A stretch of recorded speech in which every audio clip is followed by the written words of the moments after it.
ಮನೆಯಿಂದ ಆಚೆ ಬಂದ ಆಯ್ರಾ ಕ್ಯಾಬ್ ಹತ್ಕೊಂಡ್ಲು.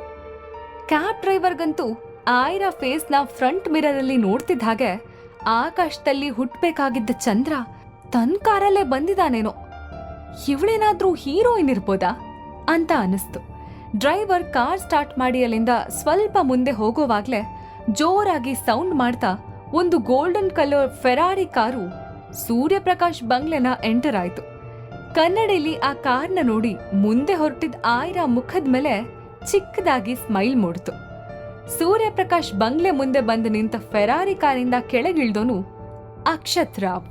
ಅವನ್ ಕಾರ್ ಇಳಿತಿದ್ದಂಗೆ ಡ್ರಾಮಾ ಶುರು ಮಾಡ್ಕೊಂಡು, ಏಯ್ ಆಯ್ರಾ, ಎಷ್ಟೇ ಕೊಬ್ಬು ನಿನ್ಗೆ, 2 hours ಇಂದ ವೇಟ್ ಮಾಡಿದೀನಿ, ಏನ್ ಆಟ ಆಡ್ತಿದ್ಯಾ ಅಂತ ಕೂಗ್ತಾ ಬಂಗ್ಲೆ ಒಳಗ್ ಬಂದ. ಏದುಸ್ರು ಬಿಡ್ತಾ ಹೊರಗಡೆ ಓಡ್ ಬಂದ ಸ್ವಪ್ನಾನ ಕುತೂಹಲದಿಂದ ನೋಡ್ದ ಅಕ್ಷತ್. ಎಲ್ಲಿ ಆಯ್ರಾ ಅಂತ ಕೇಳ್ದ. ಇದನ್ನ ಕೇಳಿ ಸ್ವಪ್ನ ನಿಟ್ಟುಸ್ರು ಬಿಡ್ತಾ ಹೇಳಿದ್ಲು, ಅವಳು ಈಗಷ್ಟೇ ಇಲ್ಲಿಂದ ಹೋದ್ಲು ಅಕ್ಷತ್. ಅಕ್ಷತ್ ಸಿಟ್ಟಲ್ಲಿ ಹಿಂದೆ ತಿರುಗಿ, ಈಗ ಹೋಯ್ತಲ್ಲ ಅದೇ ಕಾರಲ್ವಾ, ಅದ್ರಲ್ಲಿದ್ದಾಳ ಅವಳು, ಈಗ್ಲೇ ಅವ್ರ ಕಾರ್ನ ಅಡ್ಡಗಟ್ಟಿ ಅವಳಿಗೆ ಕ್ಲಾಸ್ ತಗೊಂಡ್ ಬರ್ತೀನಿರು ಅಂತ ತನ್ನ ಕಾರ್ ಕಡೆ ನಡ್ದ. ಇದನ್ನ ಕೇಳಿ ಸ್ವಪ್ನಾಗೆ ಗಾಬರಿ ಆಯ್ತು. ಅವಳು ಅಕ್ಷತ್ನ ಕನ್ವಿನ್ಸ್ ಮಾಡಕ್ ಶುರು ಮಾಡಿದ್ಲು. ಅವಳು, ಥ್ಯಾಂಕ್ ಗಾಡ್, ನೀನು ಒಳಗಡೆ ಬರೋದ್ರೊಳಗೆ ಅವಳು ಹೋಗಿದ್ದು ಸರಿ ಹೋಯ್ತು, ಇಲ್ಲ ಅಂದ್ರೆ ನೀನ್ ಆ ಡುಮ್ಮಿನ ನೋಡಿ ಸಖತ್ ಇರಿಟೇಟ್ ಆಗ್ತಿದ್ದೆ ಅಂದ್ಲು. ಈಗ ಅವಳು ಹೇಗಾಗಿದ್ದಾಳೆ ಗೊತ್ತಾ, ಒಳ್ಳೆ ಎಮ್ಮೆ ಹಾಗೆ ಇನ್ನಷ್ಟು ದಪ್ಪ ಆಗಿದ್ದಾಳೆ. ಏನಿಲ್ಲ ಅಂದ್ರೂ 150 kgs ಇರ್ಬೋದು ಅವಳು. ಈಗ ನೀನ್ ಅವಳನ್ನ ನೋಡಿದ್ರೆ ಇವತ್ ಫುಲ್ ಮೂಡ್ ಆಫ್ ಆಗತ್ತೆ, ಪ್ಲೀಸ್ ಬಾ ಅಂತ ರಿಕ್ವೆಸ್ಟ್ ಮಾಡ್ಕೊಂಡ್ಲು ಸ್ವಪ್ನ. ಆದ್ರೆ ಆಗ್ಲೇ ಅಕ್ಷತ್ ತಲೆಲಿ ಏನೋ ಓಡ್ತಿತ್ತು. ಸ್ವಪ್ನ ರೊಮ್ಯಾಂಟಿಕ್ ಆಗಿ ಮತ್ತೆ ಹೇಳಿದ್ಲು, Akshat, I want to give you the best gift today. ಅವನಿಗೆ ಸ್ವಪ್ನ ಬಾಯಿಂದ ಬರ್ತಿದ್ದ ಕಿಟ್ ಆಲ್ಕೋಹಾಲ್ ವಾಸನೆ ನೋಡಿ ಇರಿಟೇಟ್ ಆಯ್ತು. ಆಗ್ಲೇ ಅವನ ಪಾಕೆಟ್ ಅಲ್ಲಿದ್ದ ಫೋನ್ ವೈಬ್ರೇಟ್ ಆಯ್ತು. ಅದರಲ್ಲಿ ಅಕ್ಷತ್ನ ಡ್ರೈವರ್ ಮೆಸೇಜ್ ಹಾಕಿದ್ದ, ಇಂಟರ್ನ್ಯಾಷನಲ್ ಹೋಟೆಲ್ ರಿಗಾಲ್ ಅಂತ. ಅಕ್ಷತ್ ನೀರಸ ಮುಖದಲ್ಲಿ ಸಡನ್ ಆಗಿ ಒಂದ್ ನಗು ಮೂಡ್ತು. ಏರ್ಪೋರ್ಟ್ ಅಲ್ಲಿ ಸಿಕ್ಕ ಆ ಬ್ಯೂಟಿ ರಿಗಾಲ್ ಅಲ್ಲಿದ್ದಾಳೆ ಅನ್ನೋದು ಕೇಳಿ ಅವನಿಗೆ ಖುಷಿ ಆಯ್ತು. ಅದೇ ಜೋಶಲ್ಲಿ ಸ್ವಪ್ನ ಹೆಗಲ್ ಮೇಲೆ ಕೈ ಹಾಕಿ ಪಾರ್ಟಿ ನಡೀತಿದ್ದ ಜಾಗಕ್ಕೆ ಬಂದ. ತನ್ಗೆ ಸರ್ವ್ ಮಾಡಿದ ವಿಸ್ಕಿನ ಸ್ವಪ್ನ ಗ್ಲಾಸಿಗೆ ಟಚ್ ಮಾಡಿ ಚಿಯರ್ಸ್ ಅಂತ ಹೇಳ್ತಾ ಬೀಚ್ಗೆ ತಕ್ಕಂಗೆ ಸ್ಟೆಪ್ಸ್ ಹಾಕೋದಕ್ ಶುರು ಮಾಡ್ದ. ಟ್ಯಾಕ್ಸಿಲಿ ಕುಳಿತಿದ್ದ ಆಯ್ರಾ ಮನ್ಸಲ್ಲಿ ತುಂಬಾ ಪ್ರಶ್ನೆಗಳಿದ್ವು. ಆಯ್ರಾಗೆ ತುಂಬಾ ಕ್ಯೂರಿಯಾಸಿಟಿ ಶುರುವಾಯ್ತು. ಅಲ್ಲ, ಈ ಅಕ್ಷತ್ ಅಜ್ಜನ್ ಹತ್ರ ಆಟೋಮೇಟೆಡ್ ಕಾರ್ಗಳ ಸ್ಪೇರ್ ಪಾರ್ಟ್ಸ್ ತಯಾರು ಮಾಡೋ ದೊಡ್ಡ ದೊಡ್ಡ ಕಂಪ್ನೀಸ್ ಇದೆ. ಹೀಗಿರೋವಾಗ ತಮ್ಮಗ್ ಸಂಬಂಧನೇ ಇಲ್ದಿರೋ ಲಾಸ್ ಅಲ್ಲಿರೋ ಈ ಮೆಡಿಕಲ್ ಕಂಪ್ನಿ ಮೇಲೆ ಯಾಕೆ ಅಕ್ಷತ್ ಫ್ಯಾಮಿಲಿ ಕಣ್ಣು? Something is fishy in this matter ಅಂತ ಯೋಚಿಸಿದ್ಲು.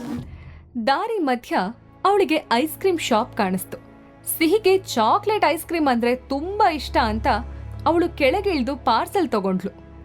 ಅಲ್ದೆ ಹೋಟೆಲ್ ಅಲ್ಲಿ ಲಿಫ್ಟ್ ಹತ್ರ ಸಿಕ್ಕಿದ ಹುಡುಗನ್ ನೆನಪಾಗಿ ಅವಳು 2 ಐಸ್ ಕ್ರೀಮ್ ಹೆಚ್ಚಿಗೆ ತಗೊಂಡಿದ್ಲು.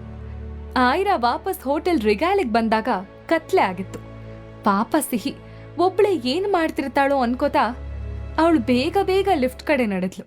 ಸಡನ್ ಆಗಿ 4 ಜನ ಹೋಟೆಲ್ ಸ್ಟಾಫ್ ಮತ್ತೆ 2-3 ಜನ ಬಾಡಿ ಗಾರ್ಡ್ಸ್ ಅವಳನ್ನ ಅಲ್ಲೇ ತಡೆದು ನಿಲ್ಸಿದ್ರು. ಏನಾಗ್ತಿದೆ ಅಂತ ಯೋಚಿಸುವಷ್ಟರಲ್ಲಿ ಲಿಫ್ಟ್ ಡೋರ್ ಓಪನ್ ಆಯ್ತು. ಆಗ ಅಲ್ಲಿದ್ದವ್ರ ಕಡೆ ಎಲ್ರ ಗಮನ ಹೋಯ್ತು. ಬ್ಲ್ಯಾಕ್ ಸೂಟ್, ಬ್ಲ್ಯಾಕ್ ಶೂಸ್ ಹಾಕೊಂಡಿದ್ದ 6 ಅಡಿಗಿಂತ ಹೆಚ್ಚು ಎತ್ತರದ ವ್ಯಕ್ತಿ ಲಿಫ್ಟ್ ಇಂದ ಆಚೆ ಬಂದ. ಅವನ ಗಾಂಭೀರ್ಯನ ನೋಡಿ ಅವಳು ಈ ಹೋಟೆಲ್ ಓನರ್ ಸೈಕೋ ಅಂತ ಕನ್ಫರ್ಮ್ ಮಾಡ್ಕೊಂಡ್ಲು. ಆಯ್ರಾ, ಓ, ಇವ್ರ ಅಚ್ಚಿಗೆ ನಾ ಟ್ರೀಟ್ಮೆಂಟ್ ಬೇಕಿರೋದು, ಅದಕ್ಕೆ ಡಾಕ್ಟರ್ ಸಂಯುಕ್ತನ ಹುಡುಕ್ತಿದ್ದಾರಾ? ಭಾವನೆ ಹೇಳ್ದಾಗೆ ಇವ್ನ್ ಡೇಂಜರಸ್ ಮನುಷ್ಯನ ಅಂತ ಮನ್ಸಲ್ಲಿ ಅನ್ಕೋತಿದ್ಲು. ಸಿದ್ಧಾರ್ಥ್ ಫಸ್ಟ್ ಟೈಮ್ ಅಪ್ಸರೆನ ನೋಡೋ ಥರ ಒಂದು ಕ್ಷಣ ಅವಳನ್ನ ನೋಡ್ದ.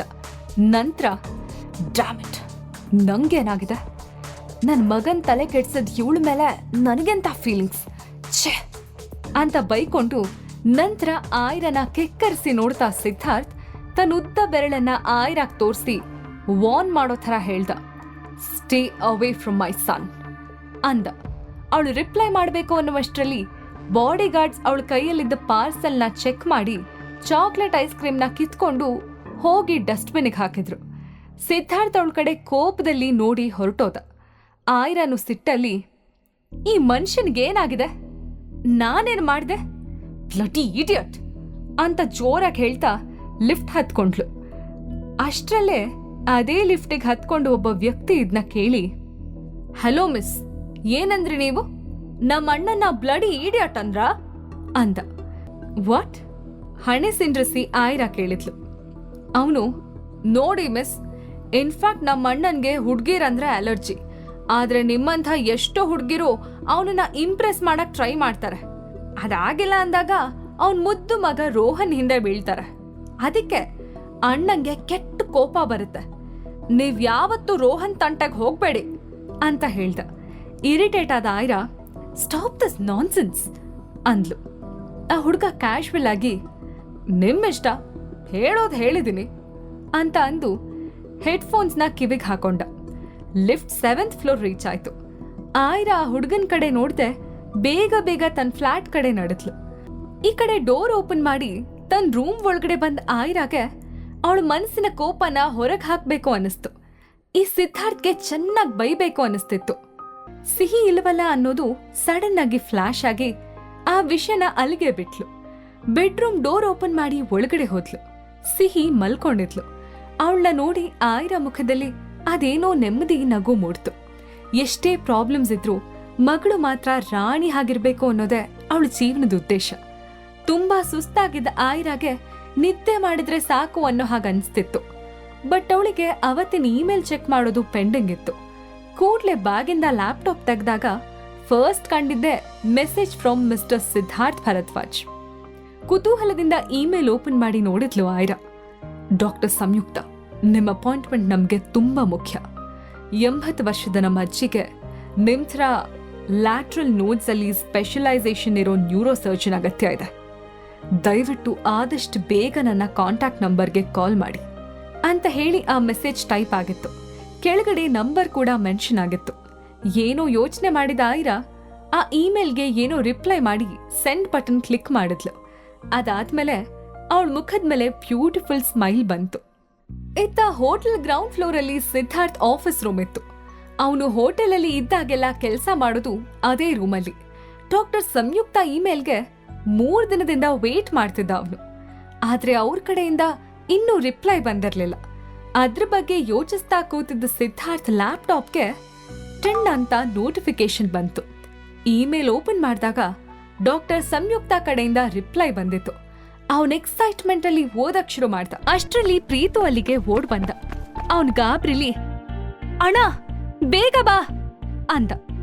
ಸಿದ್ಧಾರ್ಥ್ ಆಶ್ಚರ್ಯದಲ್ಲಿ, ಏನಾಯ್ತು, ಯಾಕ್ ಗಾಬ್ರಿಲಿದ್ಯಾ ಅಂತ ಕೇಳ್ದ. ಸ್ವಲ್ಪ ನರ್ವಸ್ ಆಗಿ ಪ್ರೀತು ರಿಪ್ಲೈ ಮಾಡ್ತಾ, ಅದು ಅಣ್ಣ, ನಮ್ ರೋಹನ್ಗೇನೋ ಆಗಿದೆ, ಪ್ಲೀಸ್ ಬೇಗ ಬಾ ಅಂದ. ಇದನ್ನ ಕೇಳಿ ಸಿದ್ಧಾರ್ಥ್ಗೆ ಶಾಕ್ ಆಯ್ತು. ಕೂಡ್ಲೆ ಅವನು ಲಿಫ್ಟ್ ಕಡೆ ಓಡ್ಕೊಂಡು ಹೋದ. ಹೋಟೆಲ್ ಸ್ಟಾಫ್ಸ್ ಎಲ್ಲ ಆಶ್ಚರ್ಯದಿಂದ ಅವನು ಹೋದ್ ಕಡೆನೆ ನೋಡ್ತಾ ನಿಂತಿದ್ರು. ಸಿದ್ಧಾರ್ಥ್ ರೋಹನ್ ರೂಮ್ ಒಳಗಡೆ ಹೋಗಿ ನೋಡ್ದ. ಅವನ್ ಎದೆ ಜೋರಾಗಿ ಬೀಟ್ ಮಾಡ್ತಾ ಇತ್ತು. ಬೆಡ್ ಮೇಲೆ ಮಲ್ಕೊಂಡಿದ್ದ ರೋಹನ್ ಒಂದೇ ಸಮ ಕನವರಿಸ್ತಿದ್ದ. Mummy, chocolate ice cream, mummy, mummy chocolate ice cream, mummy chocolate ice cream. Siddharth ಮಗ ರೋಹನ್ನ ವಿಚಿತ್ರ ಬಿಹೇವಿಯರ್ಗೆ ಏನ್ ಕಾರಣ? ರಕ್ತ ಸಂಬಂಧ ಅಂದ್ರೆ ಇದೇನಾ? ಆಯ್ರಾ ಅಮ್ಮ ವಸುಂಧರಾ ಬಿಟ್ಟೋಗಿರೋ ಆ ಮೆಡಿಕಲ್ ಕಂಪ್ನಿಲಿ ಅಂಥದ್ದೇನಿದೆ? ಯಾಕೆ ಅಕ್ಷತ್ ಫ್ಯಾಮಿಲಿ ಲಾಸ್ ಅಲ್ಲಿರೋ ಮೆಡಿಕಲ್ ಕಂಪ್ನಿ ಹಿಂದೆ ಬಿದ್ದಿದೆ? ಸೂರ್ಯಪ್ರಕಾಶ್ ನಿಜವಾದ ಇಂಟೆನ್ಷನ್ ಏನು? ಜೀವನದ ನಿಗೂಢವಾದ ಕಥೆಯನ್ನ ತಿಳ್ಕೋಬೇಕಂದ್ರೆ ಈಗಲೇ ಡೌನ್ಲೋಡ್ ಮಾಡಿ ಪಾಕೆಟ್ FM ಮತ್ತು ಕೇಳಿ ಐರಾ.